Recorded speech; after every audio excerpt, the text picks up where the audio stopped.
Government ಕೇಳಿ ಸಾಕಾಗ್ಯದ sir. ಅದ್ರ ಸಲುವಾಗಿ ತಳ ಬಳಸ್ಕೊಂಡು ಬಂದೀವಿ ಸರ್.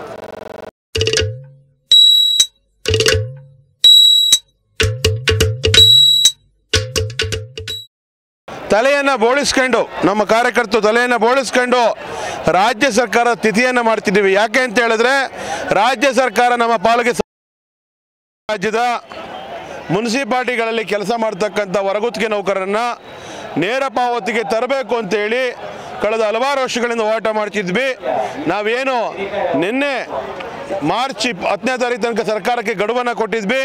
ಈ ಮಾರ್ಚ್ 10ರಲ್ಲಿ ಆ ಗಡುವನ್ನು ಮೀರಿದಿಂದ ಇವತ್ತು ನಿನ್ನೆಯಿಂದ ನಾವು ಈ ರಾಜ್ಯದ ಎಲ್ಲ ಕುಡಿಯುವ ನೀರು ಮತ್ತು ಸ್ವಚ್ಛತೆಯನ್ನು ಬಂದ್ ಮಾಡಿ ಫ್ರೀಡಮ್ ಪಾರ್ಕಲ್ಲಿ ಧರಣಿಯನ್ನು ಮಾಡ್ತಿದ್ದೀವಿ.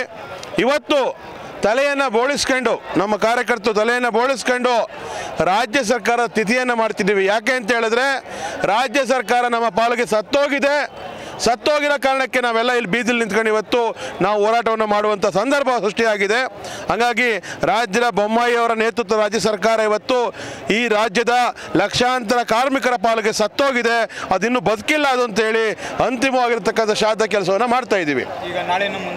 ಖಂಡಿತ ಮುಂದುವರಿಯುತ್ತೆ. ನಮಗೆ ನೇರ ಪಾವತಿಯ ಆದೇಶ ಕೈಗೆ ಬರೋ ತನಕ ಯಾವುದೇ ಕಾರಣಕ್ಕೂ ಇಲ್ಲಿಂದ ಎದ್ದೋಗೋ ಪ್ರಶ್ನೆನೇ ಇಲ್ಲ. ಅಷ್ಟರಲ್ಲಿ ಸರ್ಕಾರಕ್ಕೆ ನಾವು ಎಚ್ಚರಿಕೆಯನ್ನು ಕೊಡ್ತಿದ್ದೀವಿ. ನೀವು ಇವತ್ತೊಂದು ಸಾಂಕೇತಿಕವಾಗಿ ಹೇಳ್ತಾ ಇದ್ದೀವಿ, ತಲೆ ಬೋಳಿಸ್ಕೊಂಡು ಹಿಂದೂ ಧರ್ಮದ ಸಂಕೇತ ಏನು ಹೇಳ್ತೀವಿ, ತಲೆ ಬೋಳಿಸ್ಕೊಂಡು ಅಂದರೆ ಅವ್ರು ಇಲ್ಲ ಅಂತ ಅರ್ಥ. ಇವತ್ತು ನಾವು ಬೋಳಿಸ್ಕೊಂಡಿದ್ದೀವಿ. ಇನ್ನು 10 ದಿನದಲ್ಲಿ ಚುನಾವಣಾ ನೀತಿ ಸಂಹಿತೆ ಜಾರಿಗೆ ಬರ್ತದೆ. ಶಾಶ್ವತವಾಗಿ ಬಿಜೆಪಿ ಸರ್ಕಾರವನ್ನು ಈ ರಾಜ್ಯದಿಂದ ತೊಲಗಿಸುವಂಥ ಕೆಲಸವನ್ನು ಹೊರಗುತ್ತಿಗೆ ನೌಕರರು ಮಾಡಬೇಕಾಯ್ತದೆ ಅಂತೇಳಿ ನಾನು. ನಮಸ್ಕಾರ, ನನ್ನ ಹೆಸರು ಪುರ್ಸಾಮಿ ಅಂತೇಳಿ ಬೆಂಗಳೂರು ವಿಭಾಗದ ಸಂಚಾಲಕ, ಹೊರಗುತ್ತಿಗೆ ನೌಕರರ ಸಂಘದ ರಾಮನಗರ ಜಿಲ್ಲಾಧ್ಯಕ್ಷನಾಗಿ ನಾನು ಕೆಲಸ ಮಾಡ್ತಾ ಇದ್ದೀನಿ.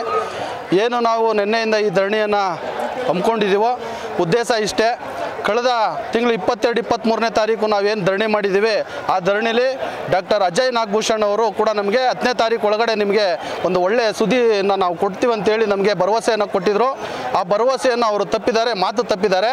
ಜೊತೆಗೆ ಏನು ಪೌರ ಕಾರ್ಮಿಕರಿಗೆ ಕಾಯಮಾತಿ ಮಾಡಿದಾರೋ ನೇರ ಪಾವತಿಲಿರೋರನ್ನ, ಅದೇ ರೀತಿ ಅವರ ಮಾದರಿಯಲ್ಲೇ ಏನು ನಾವು ಹೊರಗುತ್ತಿಗೆಯಲ್ಲಿ ಕೆಲಸ ಮಾಡ್ತಾ ಇರುವಂಥ ಡ್ರೈವರ್ಸು, ಲೋಡರ್ಸು, ಕ್ಲೀನರ್ಸು, ವಾಟರ್ಮೆನ್ಸು, UGDಯವರು ಇನ್ನೂ ಹಲವಾರು ವೃಂದದ ನಮ್ಮ ಎಲ್ಲ ಹೊರಗುತ್ತಿಗೆ ನೌಕರರನ್ನ ಏಕಕಾಲಕ್ಕೆ ಕಾಂಟ್ರಾಕ್ಟ್ ಬೇಸಿಕ್ನ ಕ್ಯಾನ್ಸಲ್ ಮಾಡಿ ನೇರ ಪಾವತಿ ಅಡಿ ತಂದು ಹಂತವಾಗಿ ನಮ್ಮನ್ನು ಕೂಡ ಕಾಯಂ ಮಾಡಬೇಕು.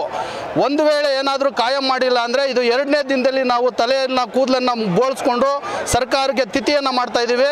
ಮುಂದಿನ ನಮ್ಮ ಸ್ಟೆಪ್ಪು ಅದು ಬೇರೆ ಒಂದು ವಿಭಿನ್ನವಾಗಿ ನಾವು ಮಾಡ್ತೀವಿ.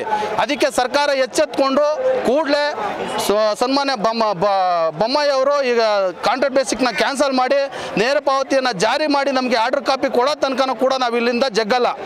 ಇದು 2ನೇ ದಿನಕ್ಕಾಗಿದೆ, 3ನೇ ದಿನ ಆಗ್ಬೋದು, 4ನೇ ದಿನ ಆಗ್ಬೋದು.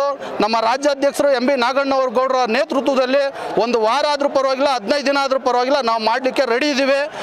ನಾಳೆ ದಿನ ಏನಾದ್ರು ಇವನು ಮಧ್ಯದಲ್ಲಿ ಏನಾದ್ರು ಬರಲಿಲ್ಲ ಅಂದರೆ ನಿಮ್ಗೆ ಒಳ್ಳೆಯ ಸುದ್ದಿ, ನಾವು ಎಲ್ಲ ನೌಕರರು ವಿಷ ತಗೊಳ್ಳೋಕ್ಕೂ ರೆಡಿ ಇದ್ದೀವಿ. ಇದು ಏನಾದರೂ ನಾಳೆ ದಿನ ಅನಾಹುತ ಆದರೆ BJP ಸರ್ಕಾರನೇ ಹೊಣೆ ಆಗುತ್ತೆ. ನಾಳೆ ಏನೇ ಹೆಚ್ಚು ಕಮ್ಮಿ ಆಗುತ್ತೋ ಅದು ಜವಾಬ್ದಾರಿ ಎಲ್ಲ ಸರ್ಕಾರನೇ ಹೊರಬೇಕಾಗುತ್ತೆ. ದಯಮಾಡಿ ಎಚ್ಚೆತ್ತು ಎಲ್ಲ ಕಾಂಟ್ರಾಕ್ಟ್ ಬೇಸಿಕ್ನ ಕ್ಯಾನ್ಸಲ್ ಮಾಡಿ ನೇರ ಪಾವತಿ ತಂದರೆ ನಮಗೂ ಖುಷಿಯಿಂದ ಎಲ್ಲ ನೌಕರರು ಕೆಲಸನ ಶುರು ಮಾಡ್ತೀವಿ. ಇಲ್ಲ ಅಂದರೆ ನೀರು ಸ್ವಚ್ಛತೆ ಏನು ಬಂದ್ ಮಾಡಿದ್ದೀವೋ ಇದು ಇನ್ನೂ ವಿಭಿನ್ನವಾಗಿ ಬೇರೆ ಬೇರೆ ಥರ ನಮ್ಮದು ಪ್ರತಿಭಟನೆಯನ್ನು ನಾವು ಮಾಡಲಿಕ್ಕೆ ಸಿದ್ಧವಿದ್ದೀವಿ ನಾವು. ನಮಸ್ಕಾರ. ನಮ್ಮ ರಾಯಚೂರಲ್ಲಿ ಹೊರಗುತ್ತಿಗೆಯಲ್ಲಿ ಕೆಲಸ ಮಾಡೋಕತ್ತೀವಿ, ಡ್ರೈವರ್ ಕೆಲಸ. ನಾವು 4 ತಿಂಗಳಿಗೊಂದ್ಸಲ 5 ತಿಂಗಳಿಗೊಂದ್ಸಲ ಪೇಮೆಂಟ್ ಆಗ್ತಾರೆ ಸರ್. ಈ ನೇರವೇತು ಕೊಡೋಕಂದ್ರೆ ಹಿಂಗೆ ಇದೇ ಆಗ್ತದೆ ಸರ್.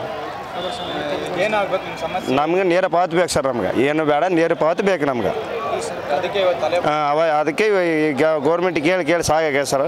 ಅದ್ರ ಸಲುವಾಗಿ ತಳ ಬಳಸ್ಕೊಂಡು ಬಂದೀವಿ ಸರ್.